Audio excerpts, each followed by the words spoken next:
Nisayon. Vous savez, mes amis, qu'est-ce qu'on dit dans le Targum Yonatan, dans la paracha de la semaine, il y a écrit quelque chose de très fort. Il y a écrit que quand Avram Avinu il a attaché Yitzhak pour le sacrifier, il y a écrit que Avram Avinu regardait les yeux de Yitzhak par pitié de son fils. Il le regardait. Yitzhak regardait le ciel et il voyait des anges. Comme ça écrit. Et le Targum il dit, Yitzhak voyait les anges, mais Avram Avinu ne voyait pas les anges. Alors, la question à poser en premier, pourquoi Avram Avinu ne voit pas les anges? Et pourquoi? Ouais, mais Yitzhak quand même. Un ange, c'est pas une vision qui est matérielle. C'est une vision spirituelle. Il aurait pu voir. Et en plus, nous on croit que les anges ils sont en haut, les anges ils sont aussi en bas. Donc, pourquoi Avram Avinu ne voyait pas les anges? Et pourquoi Yitzhak il voyait les anges? C'est Yitzhak qui devait partir. C'est lui qui avait le découvert. Non. Mais non, le Nisayon, c'est Avram Avinu, c'est le papa. Le Nisayon le plus grand, c'est le papa. Il doit couper Chas Shalom. Il doit. Bevada.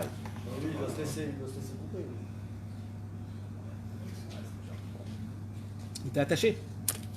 Un corban, tu dois l'attacher. Il t'a attaché, mais il avait 37 balais. Ouais. Alors écoutez le chidouche, mes amis. Une bombe atomique de chidouche. Vous entendez? Réveillez-vous, les gars. Ouais. C'est quoi le chidouche?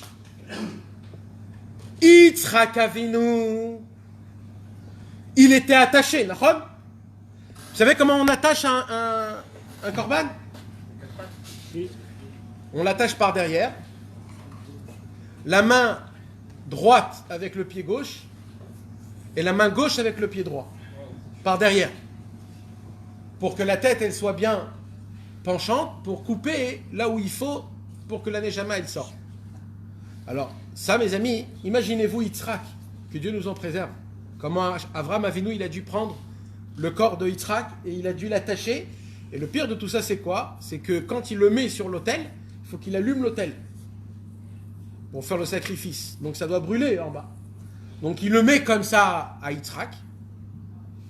Donc maintenant que Yitzhak, il est attaché, il ne peut plus rien faire, Nahon. Il ne peut plus rien faire. Il ne peut plus se lever. Il ne peut plus dire non, il ne peut plus rien faire. Il est attaché les mains et les pieds. Il est attaché, Nahon. Donc lui, son Nisayon, il est fini. Il faut parler avec vous. Oui, mais c'est Yitzhak. Enlève-moi les... Non, Yitzhak, c'est Yitzhak. Donc lui, il n'est plus en Nisayon. Nahon, il n'est plus en Nisayon. Pourquoi il n'est plus en Nisayon? Parce que ça y est, il ne peut plus bouger. C'est laissé faire. Alors il dit comme ça, on dit comme ça. Comme Yitzhak, son Nisayon, il est terminé, il ne peut plus rien faire. C'est pour cela que lui pouvait voir les anges. Mais comme Avram Avinu, il était encore en plein milieu de son Nisayon, parce qu'il devait faire la shrita, donc lui, il ne pouvait pas voir les anges. Pourquoi? Parce que tant que tu es en Nisayon, tu vois rien. C'est qu'après ton Nisayon que tu vois qu'est-ce que tu as fait. Donc Yitzhak, il pouvait voir les anges et Avram ne pouvait pas voir les anges. C'est un chidouche qui est énorme. Dans le Nisayon, mon frère, tu vois rien. Même Avram Avinu, il voit rien.